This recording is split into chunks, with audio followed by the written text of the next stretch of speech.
হয়ে গেছে ওই অন্য শ্লোক তোমার নাম নিয়েছি না লিখেছে হয়ে গেছে তাহলে এই লাইনটা মনে হয় লেখা হয় আমি কি বলি তোমার নাম দে ঠাকুরের সামনে জটেশ্বর। নমস্কার বন্ধুরা, এটা ছিল অক্ষয় তৃতীয়ার ঠিক পরের দিনের ভিডিও। এই দিন সকালবেলা কিন্তু বাড়িতে একটা অনুষ্ঠান রেখেছিলাম, সেটা ছিল ছোট ছোট বাচ্চাদেরকে নিয়ে একটা ড্রয়িং প্রতিযোগিতা।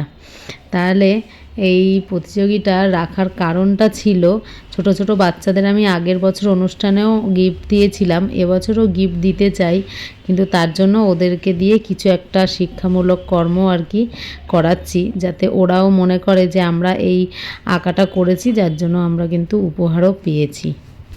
যাই হোক, আঁকা কম্পিটিশান হয়ে যাওয়ার পরে কিন্তু আমাদের সন্ধ্যাবেলা দল আসবে, আর আজকে মেইন অনুষ্ঠান, লোকজন আসবে বেশিরভাগই। কালকে ছিল শুধু পুজো আর দোকানে হালখাতা, আর আজকে হচ্ছে মেইন অনুষ্ঠান।